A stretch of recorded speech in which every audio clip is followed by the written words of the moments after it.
Mermaids. For thousands of years, mankind has been fascinated by the existence of creatures said to be half human, half fish. Legends of beautiful maidens swimming in the open oceans and luring sailors to their death spread from port to port. Many have attempted to prove the existence of these creatures, but have seldom accrued the evidence necessary to do so beyond the shadow of a doubt. Well, I'm here to tell you that not only do mermaids exist, but there's an entire community of thousands of mermaids. How do I know this? Because I'm one of them. And while we may not have been born under the sea or received our tales from any magical means, we're as close to real mermaids as the world is likely to get. At the end of the day, we're all human beings putting on tails and accessories to either bring joy to ourselves or others. And like all groups made up of human beings, the mermaid community is no stranger to toxicity. Today, we are going to take a deep dive into that toxicity which plagues this community in the hopes that we can find a way to salvage what we can of our strange little subculture. So,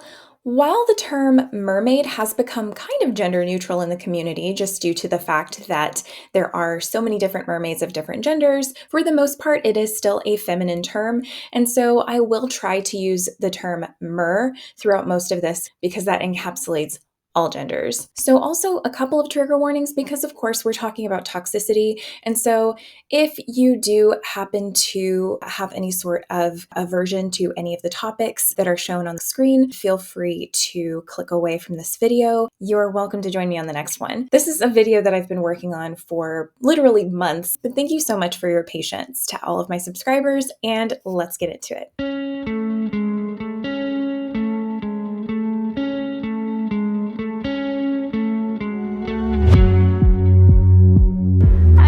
Toy lets kids swim like mermaids. But life-saving groups worry that the costumes could be dangerous. Welcome to NC Mermania 2017.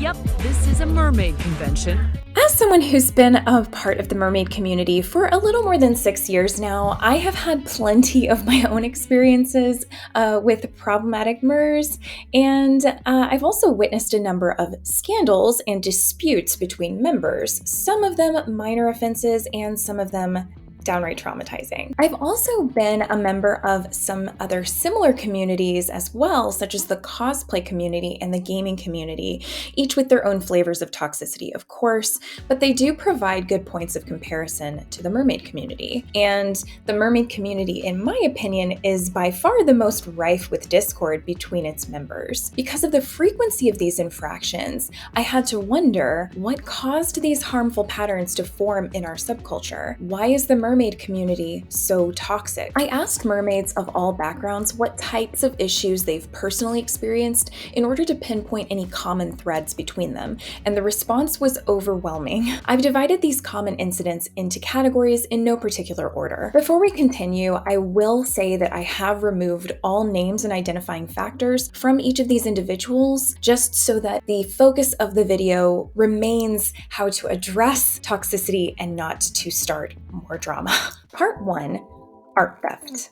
This community is the most creative I've ever been a part of. It's incredible to see people take ideas and turn them into trinkets, swimmable tails, tops, and even children's books. And I absolutely love it. The downside to this is that there are many who recognize how hungry mer people are for these creative works and who are willing to take advantage of that hunger. Art theft is a huge issue in the mermaid community. Not only are these designs reposted by others and passed off as the thief's original creations, but they're often used to manufacture tales for a considerable profit. I interviewed a very talented mermaid tale designer whose works were recently stolen for that purpose. Awesome. So I am here with thank you again for meeting with me, and I'm really excited to discuss this with you. I know the topic isn't exactly like super happy, but you know, I do think that hopefully it can be very cathartic to talk about a little bit and get your thoughts out,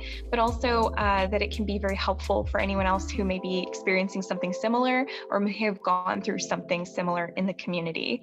So yeah, let's dive into it if you're ready. Absolutely. I got all my notes ready. Okay, sweet, perfect. So number one, how long have you been a mermaid? I've been a mermaid since about 2012, unofficially, because I made a duct tape mermaid tail for my little sister, and that didn't go so well, but it was a lot of fun. This is totally off the cuff, but I'm just curious now, were you inspired by Little Mermaid or anything like that to try it? Honestly, I think the biggest inspiration for me was the 13th year and a lot of YouTube series that I used to watch growing up. Those are my big ones. Surprisingly, not The Little Mermaid. How long have you been a part of the mermaiding community? I officially joined the community in around 2018 because I made my first account, which I no longer use. And then in 2019, I believe I started this account. So, have you ever had any intellectual property stolen by members of the community, i.e. art theft? And if so, what was stolen and how were you made aware of the theft? So unfortunately, the answer is yes to this question. And in answering the question about members of the community, this comes to the debate if we classify companies themselves as part of the community. And this being that I've had my designs stolen both by individual people and those were handled, but I've also had run-ins with three different companies, that have stolen my art for profit. The most recent one, which was taken down and I had an apology issued. However, I have still seen my designs being sold by a company called another company called. Oh my goodness. So this has happened quite a number of times to you. I'm so sorry. I can see why they would target you. You're very talented, but I'm just so sorry that happened. So how were you made aware of that theft? Like, were people in the community quick to let you know? Did you actually stumble upon it yourself? Well, in all these occasions, I've stumbled upon it because sometimes I'll just go through my Instagram feed to see what's going on in the community. Since I like to keep myself up to date, make sure that everyone's having fun and see if there's any new inspirations I can look at. Every single time I have come across something being stolen, it's been through my Instagram. The only time where I came across something and it wasn't on Instagram was actually when I was on I was looking to see pricing for a monofin, and then I got suggestions for my stolen design. Oh my God, how devastating. You were about to give them business too. Before I move on to the next question, I'm just personally curious. Again, I hate to ask off the cuff questions. I don't want to catch you off guard. Feel free to say, you're not interested in delving in, but I was just curious as to what you were able to do to handle those situations, if you're comfortable discussing that. Oh yeah, I'm very comfortable with it because honestly, what happens when I come across it is I try to make sure that I handle it out of the public view because I don't feel like it's professional to have that on my page. And anytime I do have it on my page, it only happens because who I contacted refused to listen. So I feel like my audience should be made aware that there are copies and stolen versions of my designs on the market. And I think that that's a balanced response, even though it's probably a very emotional thing. I'm an artist as well, so I would be devastated. I would be really angry. You're coming at it from a very, very gracious response, which I think is really commendable. Were there any that persisted? Well, it's just the one company that I mentioned that still has versions of my flute that have been distorted that are still being sold. And that's the only instance I can think of aside. That's really good to know. And I definitely, if I am following any of them, I'm going to make sure to rectify that when I get off this interview with you. Has anyone else that had their intellectual property stolen? I actually wrote out an entire list of people and companies themselves that I know have been stolen from. I'm not going to mention all of the names because some of them I didn't get to talk to about it to have it handled, but the ones that I do know have it handled publicly on their pages, I can mention. And if you feel like you should take it out of the video, then you can. So the first instance is a lot of people don't know that a lot of their artwork has been used by other companies in the past because people really like the designs that they make. I've seen instances of it in different overseas shops, such as and a few other companies that have had it. And the way that I found out that their stuff was there is because often they'll take my designs and combine it with their art. Are you serious? Wow. They will Photoshop whatever pieces of my art that they like and combine it with theirs and then post it up for sale on their page. That is awful. Wow. Someone else that I know had problems was an artist who recently had to have a problem resolved with it as well, because art was also on page. It was taken down and an apology issued, and later on I found out that issued a statement that the quote-unquote designer who had been stealing the art was fired and will no longer be working for the company, and they're going to be working to have better, we'll say, quality checks in place to make sure that their portfolios for designers they hire in the future are legitimate. And then of course has the LED design that is very closely tied with, Yes. Since you're going to be doing a video essay on it, I think it'll be good if people see why it's a problem, because the silhouette is the exact same. They modified it very minimally, very, very minimally. So it's no longer transformative. It is a copy. When someone, I believe, has my art, what I do with that is I take it and I do what I call a silhouette check. I'll take my art and put it side by side with theirs, split it down the middle and see if the flukes line up, or whatever I'm trying to see. If it lines up, then I know it's a copy. Yeah, that's a good idea, honestly. I know that has come out with what happened with another company overseas where her tail, they are Pirate of the Caribbean inspired, and people have absolutely fawned over her side fins. However, another company directly traced and tried to make a version of the side fins for their own quote-unquote pirate tails. So that's another instance that has been occurring. And while they did try to say that they were no longer going to sell the tails, I have seen more iterations of it popping up in Instagram in different colors past the original issue being happened. So I'm not sure if they're still in circulation, if they're still being sold or not, but I do know that there are several iterations of those stolen tails out there, which is unfortunate. I can't imagine what that would be like to see someone wearing something that you know you had nothing to do with, but it's your art, you know, the creation was absolutely, you know, not consensual. Yes, Crazy. It's disheartening to see someone who can very clearly make their own versions of their art when they go past the line of inspiration and they just blatantly take your art instead. That's disheartening, because there is never a problem with taking inspiration from someone. The problem lies when you put them side by side and they are exactly the same, or you just take a screenshot, Photoshop it and modify it and then call it your own. That's not transformative. And you know, I knew this was a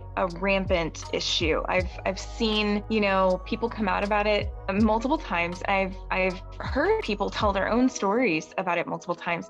I've had it happen to me, but it was fairly minimal, and somebody in the community did let me know right away. It was actually a photo that I had taken of progress I was making on my tail, and somebody put it right on their Etsy to make it look like they had already made something. That was pretty sneaky. They thought that far ahead to look for in progress photos to really legitimize their work, but they hadn't even done anything yet.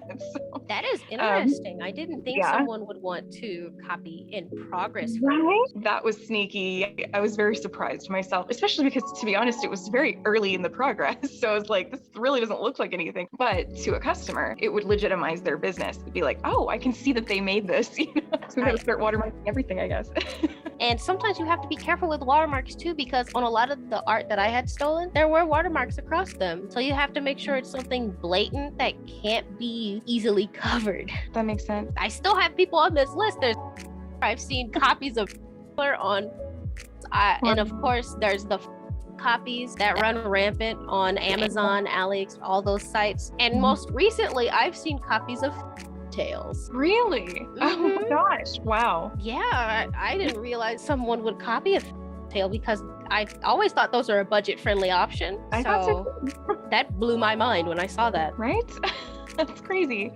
Yeah, I guess they wanted a piece of the pie, even if it was a fairly small piece already. And I'd like to mention too that it's mostly companies that are taking these photos and stealing to make profits off of it. When it's individual people, it's usually a lot easier to handle, in the fact that most times they go, oh, I apologize, and they remove it or they change it. But when it comes to companies, it seems like they are very aware of what's going on, and it's solely for profit. Gosh, I'm sure that you have plenty of people in addition to that. I myself have heard way too many stories of this happening. So it's so rampant. It's very sad and rampant. I definitely think that it's good to, I mean, people can say that it happens all the time, but when you have a number to point to and an actual list of people, I think it makes real how big of an issue this is in our community. Yes. So I appreciate that a lot, to be honest. Have you ever felt as though another member of the community knowingly and negatively affected your reputation? Thankfully, no. Good.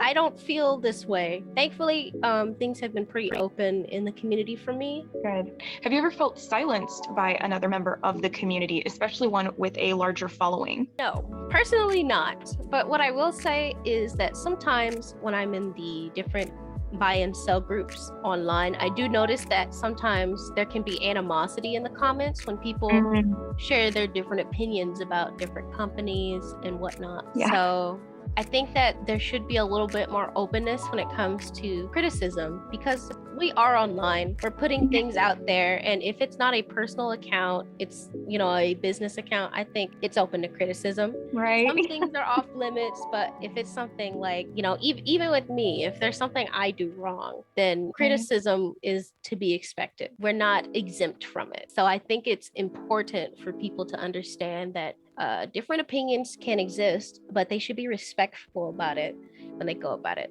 There are ways to say you don't like something, and there are ways to say you do like something without being harmful and spiteful towards someone else. Yes, wholeheartedly agree. It's definitely something that I think people are losing practice at, calm discourse, right? Just being able to calmly disagree. And I think there's a lot of, I think it's maybe fueled by the fact that it so often happens that it spirals into an argument that people almost come ready to fight, as soon as they have a dissenting opinion. So yeah, it's okay to be a fan. It's just be careful, think twice about what you say, because you don't want to hurt anybody in the process. Absolutely. No, that's very good advice, honestly. A perk of speaking online is you can actually delete everything you just typed out. If you can sit with it for a minute before actually letting it out there. This is true. Has your sense of physical, emotional, or financial security ever been threatened by another member of the community? Thankfully not. I'm very fortunate to never have to experience that side of the merfolk community.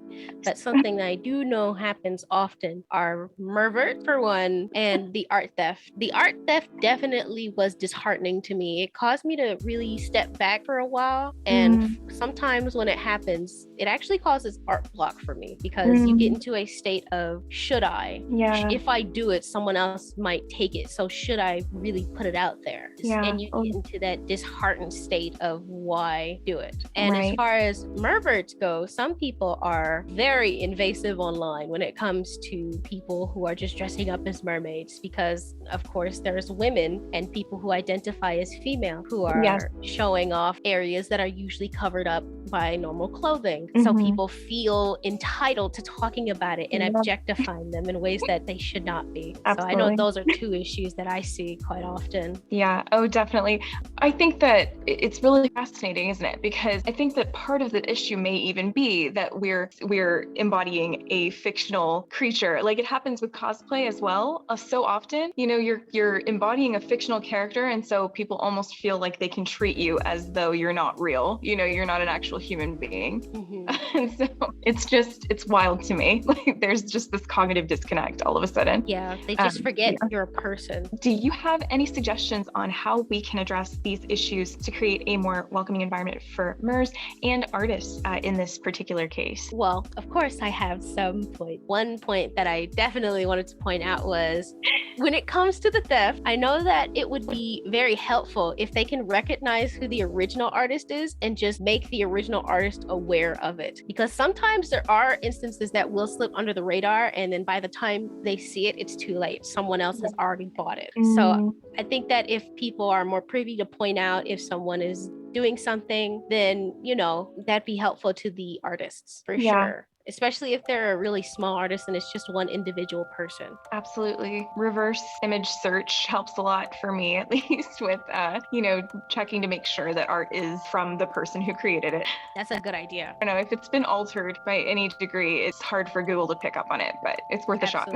Absolutely. Yeah. Well, thank you so much. I really appreciate your time. Seriously, you've been amazing. And if there's anything else you want to say, absolutely feel free. I think I'd like to see more accountability for people who intentionally go behind artists' back, knowing who the original artist is. Because I've seen that with some knockoffs. Unfortunately, they go, oh yeah, I know it's so-and-so company, but I'm gonna buy it anyway because it's cheaper. So I think I'd like for more people to understand that you trade the price for quality. Absolutely. I think that's a really good point. A big argument is it can be very dangerous. This is something that you're likely going to be swimming in, you're binding your legs, or it could just fall apart. Like you said, it's quality. So that's a really good point to add. Yeah, Absolutely. and a lot of times you'll see knockoffs where they say they have a quote unquote monofin, where it's just vinyl and two flippers that they kind of stuck together. That's not safe at all. It's better to have an open bottom tail in that case that has no vinyl and a durable, reliable monofin than that. Absolutely. Absolutely. I have seen silicone tail, not to spill too much tea, but I have seen silicone tail makers try to get away with that too. And it is wild to me. Like with something as heavy as silicone, just ask for a lawsuit. It's so scary. Yeah. That's a really great point. As the community grows, because I suspect that after The Little Mermaid occurs, we're going to have a bunch of children and probably really curious cosplayers searching up how to make the Ariel tail, and all these different parts of the community are going to pop up. So I think it's important for people who are really Mersona based to understand that if someone comes out and they have a similarity to them, that it's just inevitably gonna happen. They likely aren't copying. I've seen that happen a few times where two people will have something really similar and they'll believe it's a copy of the other, but it's probably not the case. We all get our inspiration from the same things, which are usually butterflies, fish, birds, and characters we see on TV. So yeah, I've seen Pokemon tails, I've seen Sailor Moon tails. It's great. Yeah, all of it. It's all gonna be out there at one point in time, you know. And so I hope that people don't get deterred from looking at my art and getting inspired, because if they want to get inspired by my art, that is an honor. I really want to point out how much of an honor it is for someone to look at my art and go, this is so good, I want to try and see if I can get as good as them. Because that's crazy to me that someone would look at my stuff, which every time I look at it, I point out what I want to do differently.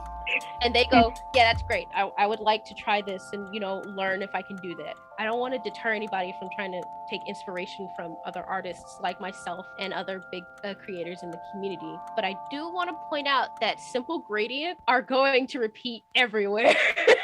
Like the simple blue tail with white on it, it's gonna be repeated 3,000 times over because everybody likes blue. If you have a simple green tail with gold in it and spot, you know, it's gonna happen. So I think we should become more open to seeing different applications of the same thing over and over. I don't want for a new slew of people to come through when The Little Mermaid gets released and then immediately we start attacking them because they make designs that look somewhat similar to something that someone else may have done a really long time ago, or, you know, stuff that looks like this particular fish that everybody copies. You know, I don't want people to be deterred by that, because the more creativity, the better for all of us. It's a limited industry right now. It's hard to get a hold of tales. It's hard to find people you can trust because there has been a lot of distrust that has occurred. So if we keep gatekeeping and telling people that this can't be this because this is this way, then we're going to end up deterring a lot of folks over it. And I don't think we should do that. You know, that's why I only make it a point to say art theft is when I put the tails side by side and it's the exact same thing. That's what I mean. Like if it's an image they directly rip, that's art theft. I don't consider something that looks slightly similar to my stuff art theft. That's inspiration. Absolutely. I think that's beautifully said. I completely agree with you. I have seen both sides of the spectrum. And so definitely good to watch for both. I would hate for someone brand new to come in here and think we're all just a bunch of hot messes swimming in the sea, because that's not the case. Yes. Yeah. We're not all sirens. Yeah. We don't all have lobster claws. We're not trying to pinch you. We're just vibing. All of us are just trying to vibe. Exactly. We all just love living out our dreams. That's it. Thank you so much again. And I really hope that you have an amazing day. I will make sure as soon as I've edited this, which I'm going to be honest with you, I don't know when it's going to be. That's fair. That's fair. As soon as I've edited it down, I will make sure that you get the first look before it goes anywhere else. So thank you so much. It was an honor. handled the situation with so much grace, and I commend her for her transparency as well. It's not easy to have something as personal as your art stolen from you, and it's so unfortunate how often it happens in the mermaid community in particular. This theft discourages a lot of people from creating for fear of their hard work getting passed off and sold elsewhere. However, this problem breeds another issue, which is equally stifling of creatives, and that is the accusation of theft. Part 2. False accusations. I assume if you're watching this video that you've seen a fish at one point in your lifetime, and they do in fact come in all shapes and sizes, though they all share similar features with one another, and while the sea is vast and we've only explored a small percentage of it, the species of fish that we've gotten to witness and whose design can be easily recreated are relatively similar in shape. Most mermaids choose flukes that resemble Ariel from Disney's animated film The Little Mermaid, as that movie is often what inspired them to pursue this venture in the first place. A simple split fluke. Yes, I know that technically fishtails are known as caudal tails and not flukes, but mermaids are typically considered to be a mammalian, and so we use mammalian terminology instead. I'm gonna throw an image of all known fish and cetacean tail shapes up on the screen real quick so that you can understand just how limiting these options are. So there are a couple of different shapes, but not a ton, right? And remember, this community is surprisingly large. There are thousands of mermaids, all of whom would like to have their own unique design to their tail. And yes, there are also some shark fins and some other kind of diversions from the typical fish tail, but ultimately it's gonna look relatively the same. You might have even noticed that at least half of these options look downright identical. That's because they are. And because the pursuit of mermaiding is more about the aesthetic than many other subcultures, most people are going to want their tail to look pretty rather than scary, although there are some really awesome spooky mers out there. This means that people will most likely choose an aesthetically pleasing fluke style, which fits the more recognizable mermaid aesthetic. And this limits a tailmaker's options even more if they want to make what's more likely to sell. So oftentimes they'll make tails like these. Or this, and because these are generally the most popular fluke shapes, many tailmakers get accused of copying one another simply for taking inspiration from, well, fish. A lot of mers take tail design theft very seriously, which is a good thing. Art theft is serious, as I mentioned before. It's not only financially damaging, it's emotionally damaging as well. And it damages the community when artists do not feel safe to share their designs. Unfortunately, there is an issue in this community of mers being all too ready to jump at the chance to white knight for an artist or tailmaker and accuse someone publicly of stealing someone else's design.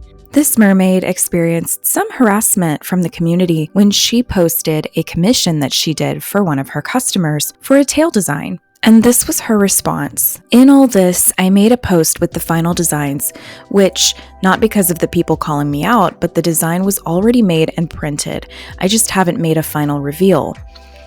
She then included a link, which I have since censored.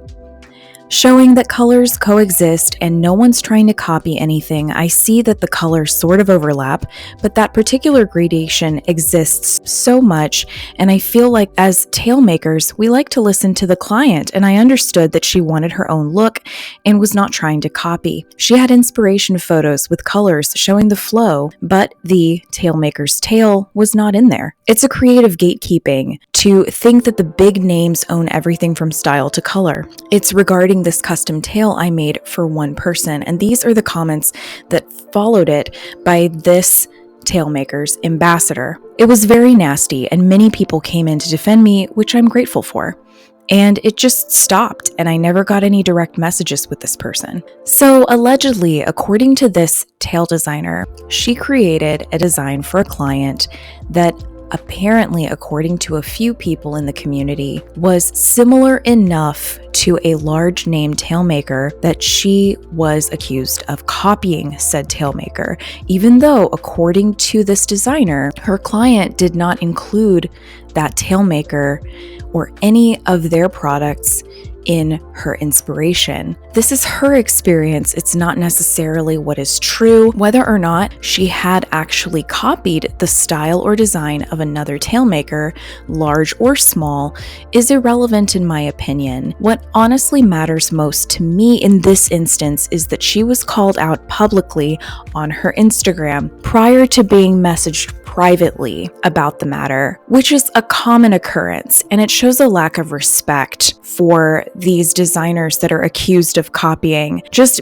basic human respect. There usually is no discussion beforehand, no inquiry, or benefit of the doubt afforded to the presumed perpetrator. And like blood in the water, that first accusation can start a frenzy. This too makes artists feel unsafe to share their design. I've personally witnessed this happen to other creators countless times, and while it is sometimes justified as the design is a clear copy, other times it just seems that it was an opportunity for MERS to attack someone. It's probably well-intentioned most of the time, but if your first instinct is to publicly harass someone, you've already decided what their intentions were and that no one is allowed to mistakenly come up with a similar design. That's a bad faith argument, and it's not fair or mature to jump to conclusions about someone's intentions before you've even spoken to them. We can't assume that every tailmaker or artist follows each other and has seen every design that's already been presented to the public. That's simply not realistic. Part 3. Pods. While there is some debate about whether merpeople should be classified as mammals or fish, I personally ascribe to the idea that mermaids are a combination of both. It's just the simplest explanation in my mind. However, one trait that we share with dolphins and whales for certain is our tendency to group together to swim. And just like our cetacean friends, a group of mermaids is also called a pod. There is a pod for every state in the United States and many, many more all over the globe. Unfortunately, it's the negative experiences within these pods that so often turns people away from the community. There are quite a few stories of merpeople who endured bullying, mistreatment, or mismanagement within their respective pods. I actually spoke with a mermaid who shared her experiences with me about getting frequently bullied into silence in her pod from a particular mermaid who is also very famous. Despite this celebrity mermaid not holding a position of authority in their group, she seemed to assume this position, and many are now afraid to even post anything at all for fear of getting on her bad side. Because these interactions took place in her home community, she preferred to remain anonymous.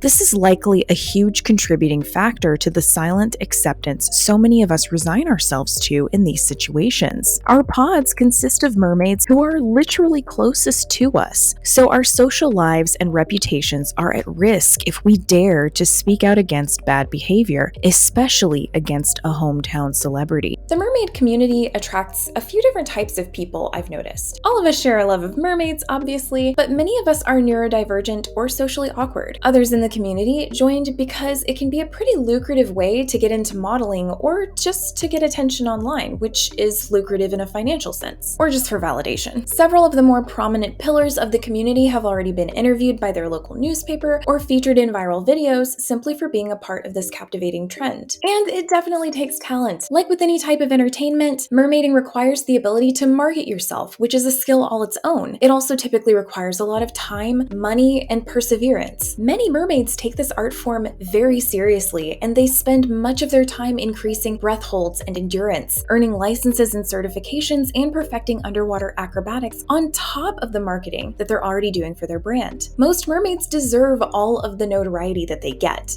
It's just unfortunate that the allure of all of that attention can attract some slightly narcissistic individuals. And of course, I mean narcissistic in the colloquial sense. I am not diagnosing anyone in this video. These individuals often push and shove their way to the top of local pods and performance troupes, snatching open leadership positions and scaring off or even emotionally abusing far more sensitive members. I've inserted a couple more screenshots as examples of this particular behavior.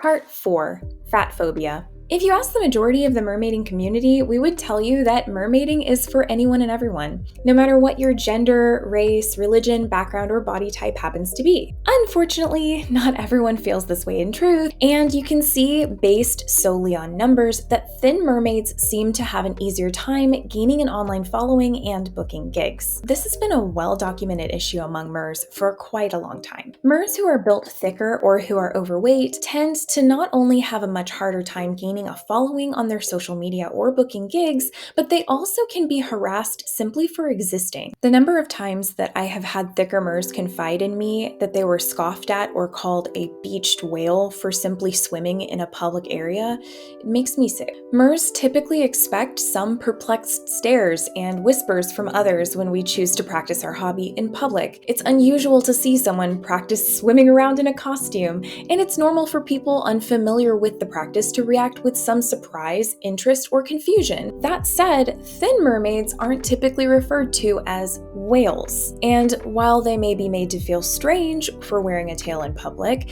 they're far less likely to be treated with disgust or openly shamed for it than a heavier mer. This interview from a mermaid about some of her experiences highlights the issue perfectly. Because she did opt to share this information publicly in an article, as brave as that was, I will go ahead and link that article down below and her Instagram so that you can give her some love as well. She absolutely deserves it. But what's potentially even more harmful than being disparaged by people who aren't a part of their community? Well, being dismissed or insulted by the people within that community. The mermaid community can be very uplifting and encouraging, but its toxic members are often quick to claim that they support bigger MERS, while often being the first to pass over them or even belittle them when and where it actually matters. A handful of the more prominent tail-making companies are notorious for this, despite their founders usually being mermaids or mermen themselves. They do this in slightly more subtle ways, such as limiting their size options, or they may outright refuse to hire plus-size models to market their products,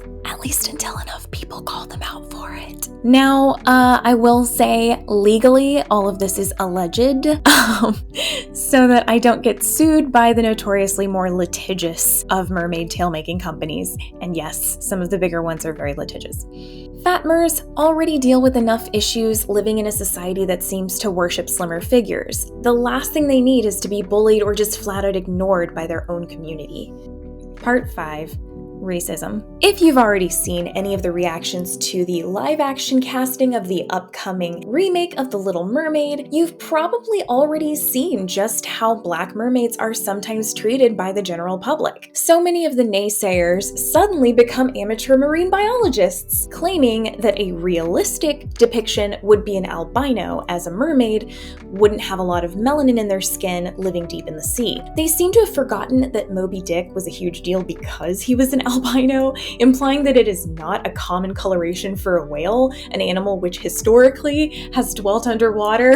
Most cetaceans, in fact, are darker colors, like gray or even mostly pitch black. This is all not to mention that the first ever recorded mermaid in human history was actually in Syria, the goddess Atargatis. I really hope I said that right and didn't butcher it.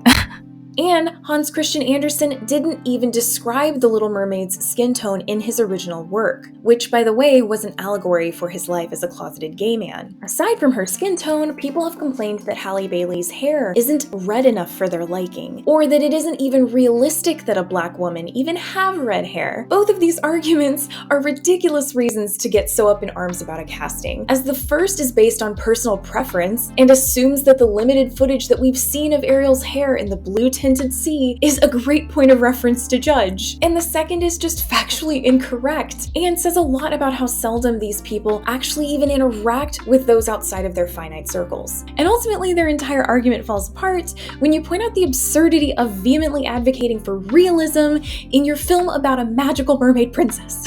No, it isn't worth entertaining these arguments because we all know the real issue that these people have with the casting. I went on this little tangent because these same arguments are used to justify the exclusion of Black mermaids from parties, events, modeling opportunities, and more. And the exclusion of Black mermaids in modeling has often been practiced by prominent tail makers, unfortunately. Of course, it's not just Black mermaids who deal with racism. Any mer who doesn't fit the standard white Eurocentric visual for a mermaid is subject to exclusion from the general public as well as their fellow mer. This is an issue that pervades everyday life, and mers of color should be able to escape from that type of rhetoric in our community. This interview sums up what many of these mers have to deal with.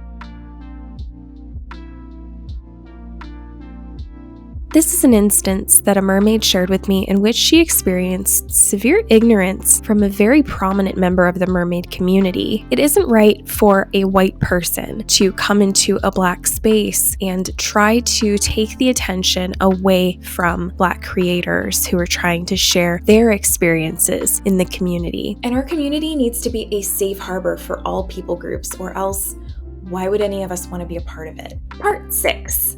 Ableism. Mermaiding is a physical activity, and it's even considered an aquatic sport by many. The plain and simple truth of the matter is that not everyone can hold their breath for extended periods of time, not everyone can safely perform stunts underwater, and there are unrealistic expectations within the community that in order to be considered a real mermaid, you have to be able to perform. Not everyone who joins the community is able to perform, however, and most who join do so for themselves. Much like cosplay, it's just a fun hobby for them to dress up as their favorite fantastical creature and feel elegant and beautiful, or handsome, or pretty, or scary, or spooky. As I mentioned before, there are a lot of neurodivergent individuals in our community, including myself. And anytime neurodivergent people and neurotypical people interact, there is the possibility that a misunderstanding may occur. Most of us use our hobbies as a form of escapism, and being reminded of our disabilities and differences that often make our everyday lives a little more difficult can be especially hurtful during periods of time that we've set aside just to enjoy ourselves. This incident one mermaid shared on her Instagram is a good example of this occurrence. On the other hand, there are frequent incidents of mers sharing screenshots of online interactions with individuals who made them uncomfortable, and the posters are often told to be more empathetic because the person who made them feel this way could be neurodivergent. Believe it or not, the idea that neurodivergent people aren't also capable of being predatory is itself a form of ableism. So that is something to watch out for as well. Part 7. Shady contracts. A few times throughout this video, I've mentioned how mermaiding can be a hobby that one can do just for their own enjoyment or to entertain others. Well, there are plenty of mers who market themselves as entertainers, and most commonly for children's parties. Because mermaiding is still relatively unknown and hiring an entertainer for a children's party can be pretty pricey, it can be a real challenge to find work without prior marketing and networking experience. This is a dilemma that many entrepreneurs face when attempting to advertise themselves and grow their business. And where there are vulnerable people, there are those interested in exploiting their inexperience for profit. There is one particular Canadian mermaid company which has grown infamous among the community for their exploitation of mermaids trying to establish their brand. For legal purposes, I will not be naming that company. They'll usually target mermaids within the US, and they will immediately share the address where the party will be taking place that the mermaid is going to be entertaining at which the mermaid is going to be entertaining. They do this without the consent of their customer, and while offering the performer next to nothing for their time and their talents. Thankfully, the community has spread the word about this company, so their poaching has become less fruitful over time. There are still other businesses who try to rope mermaids into extremely restrictive contracts, however, and they are successful because of the limitations of such a niche market. Part 8. Toxic tailmakers. Just as there are plenty of tailmakers who have been unjustly dragged for false accusations of copying other tailmakers' designs, there are also plenty of other rather large tailmakers out there whose business practices are pretty shady to say the least. One prominent company actually has an exclusive social media group which requires paid membership, and despite this paywall, still requires all of its members to avoid saying anything even remotely negative about their products, lest they be permanently banned. I have a ton of respect for tailmakers, especially those who craft silicone tails, as that is an art form that is not only extremely taxing, but it is also subject to the most scrutiny from customers. Mermaids can be ridiculously critical of tails. That is another issue all its own, which I will touch on in the next section. That being said, it is still unacceptable for these tailmaking companies to strong-arm their customers into only posting positive reviews. they hide it in them, so you cannot see the contrast or have a humble and honest opinion about their products. And well, you have to go to that kind of group in which we are, to see what people like, normal people, not influencers or anything like that. You have to go to those kind of groups to see what people think about it. When I used it twice, I didn't use it for a long time. I already noticed tightness in the zipper zone, and I was like, it's not possible. I mean, I've used it twice, barely twice, the guppy tail, and I'm seeing those signs of tightness already. And the other customers, normal customers, were saying, it happened to me and I need to reinforce it, you know. I think also they have to treat better their international customers. And I guess if you're in the US, you have noticed that also. Some people, to buy a tail from theirs, have to save up years to buy one. I think you should hear the public. I think there's something wrong, and they have to improve how they treat their international customers, because obviously we are in a disadvantage, not only because of the custom services, but the currency exchange and all that stuff. I don't know, but well, I find lots of problems, and the main one, it's what I said, the lack of bad reviews in their website, or the fact that they don't give importance to, for example, announcements. They only announce improvement in Facebook groups, which is not fair, because if you're brand new in the group or in the world of mermaids, you don't know there's going to be a price raise, because I bought the guppy tail, and just after I bought it, they told me by email that the zipper side zone has been improved and has made longer, so that the mannequin can fit better.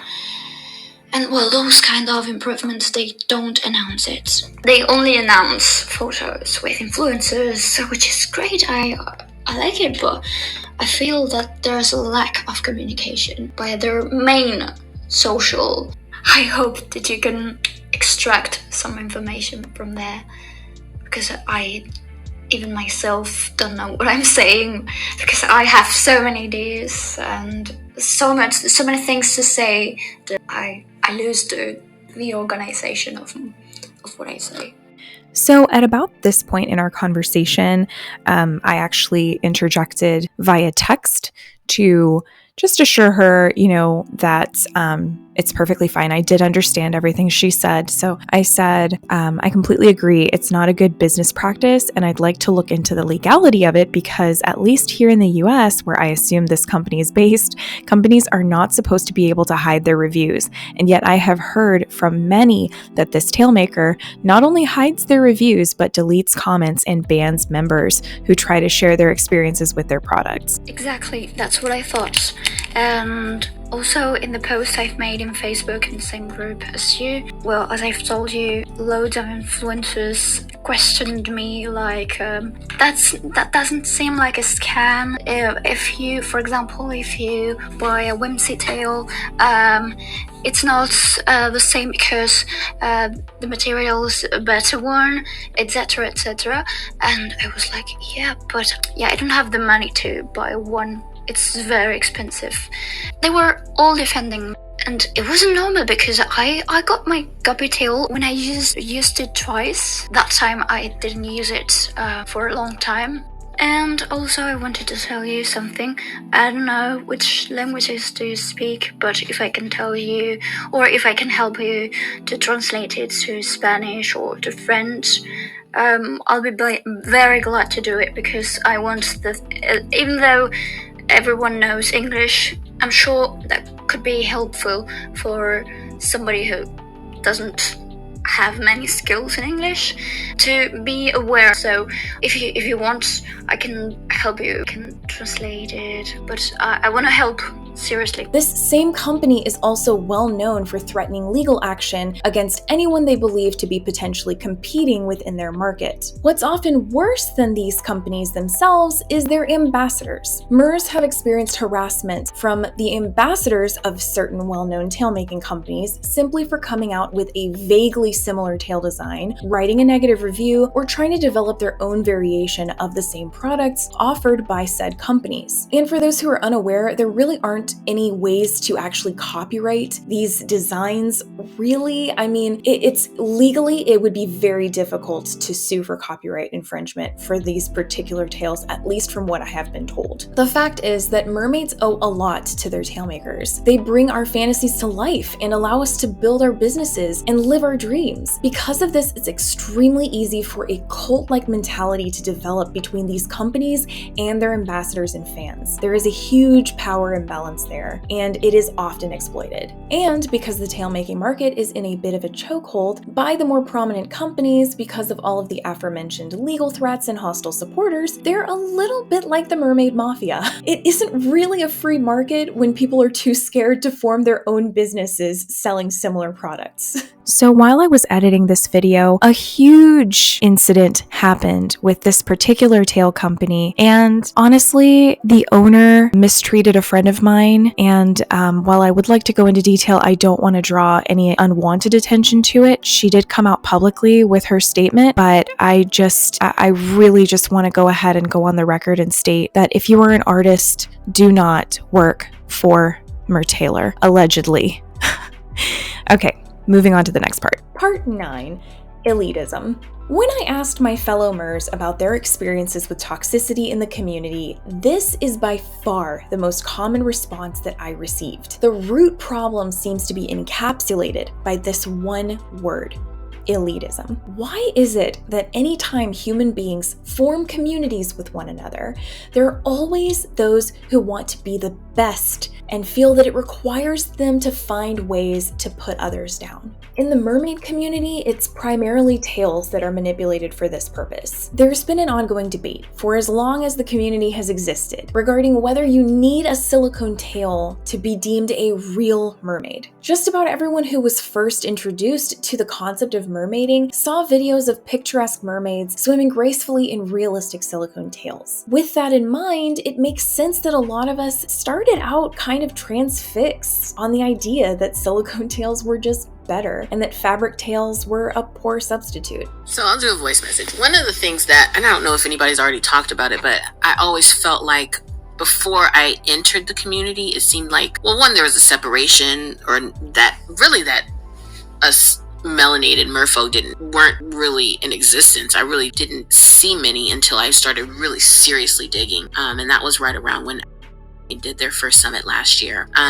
But one of the main toxic things I think that we do, or especially in the bigger conventions, it doesn't happen at summit, but I've heard that with the bigger conventions, people have kind of like this air about, my tail is made by and so and so, or if it's silicone, etc., same thing. And when a couple of the MERS that have been in the community for a long time came to Mermaid Summit, and a lot of us, I know I don't care. I don't care who your tail is, but I don't give a hot flying F.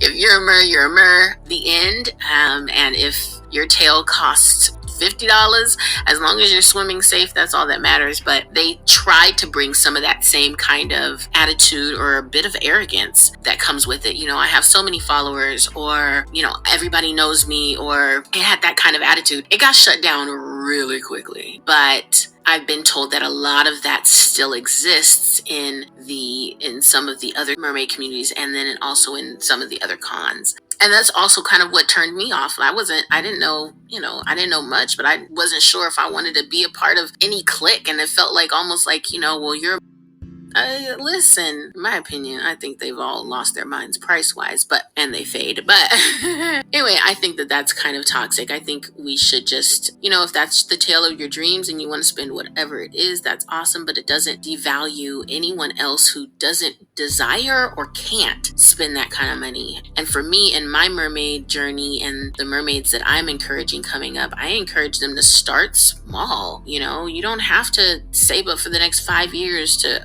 get some whatever. I do now have a silicone tail, but that's because, I got it and it's something that I really, really want. But, I don't think that it's necessary to be a mermaid. You can start off with a decent monofin and any skin you want. And I'm okay with AliExpress as long as it's not clearly copying another mermaid tail designer. But that's my 2 cents. I don't know if anybody's already talked about that. What makes a mermaid? Is it the perfect ocean waves in their hair, the flawless skin, or an enchanting song? No. Realistically, when we think of what makes a mermaid, we think of the tail. It's only natural. It is the defining characteristic of a mermaid. It's what enables her to swim great depths and explore her domain. It's what allows her to be free. As far as we know, none of us can actually grow fish scales on our bodies, and silicone is just as poor a substitute for a magical fishtail as fabric, but both allow us to embody the majestic nature of a mermaid. I'll also add this. I see a new silicone tail posted every week in our community groups that someone is trying to get rid of because it's just too cumbersome to use regularly or to store properly. The longer mermaids are in the community, the more likely they are to move to fabric tails because they're so much easier to wear. Aside from that, the fabric printing process has been perfected by makers to the point that they look almost indistinguishable from silicone tails in photos and videos. Sure, people list fabric tails on occasion too, but considering that the average cost of a silicone tail is about $2,000, there's a lot more to lose on a silicone than a fabric. And that price disparity also adds a level of classism to this debate. Should MERS be expected to shell out thousands of dollars just to be considered real by their community? Is that fair, or does that prioritize wealthier, more privileged MERS over those less financially privileged? Instead of judging which tail looks more realistic, or which one is more flashy, or has the coolest LEDs, or is the best blended waist, maybe we should concern ourselves with our own tails. Part 10. Save the mermaids. So now that we've gone over the most prevalent of toxic trends in the mermaid community, what can we do to turn things around and make this a safe and welcoming space? Well, I think that the best place to start is within ourselves. What of the above practices have we personally been guilty of? Maybe you can ask someone that you know will be honest with you to talk to you about it. Read back over things that you've said to others and see them with new eyes. Think about how they would be perceived by someone. Think about how they would be perceived by the person reading them. Take time to think about what you're going to write before you post. Practice talking privately to someone whom you feel is behaving badly before calling them out. We all deserve that respect. However, if they are behaving in a dangerous manner or outright abusive, you should report that right away to a leader or have a discussion with your pod about what to do about that behavior immediately. I've absolutely been guilty of toxic mentalities and behaviors before, and I'm always working to do better with the help of those around me. I think ultimately the best way to combat elitism is with respect. If we respect each other and treat each other well, others will want to be a part of our little culture under the sea. Before I end this video, I just wanted to share this clip from one of the mermaids that I interviewed, talking about why she loves mermaiding. Besides that, it is an extremely freeing experience, and the natural stuff, like I just have always been a mermaid.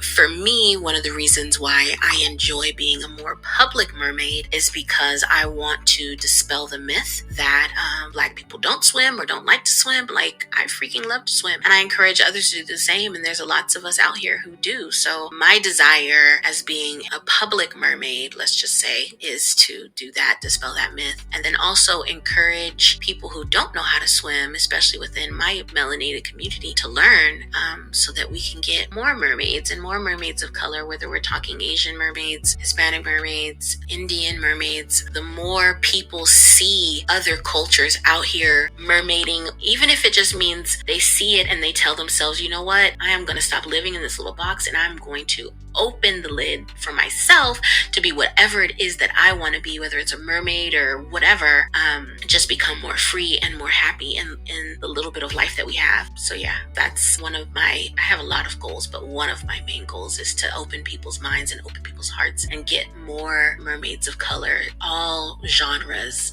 and cultural backgrounds, into mermaiding. And that's what I love. I love when people send me videos of them learning to swim and they're 40.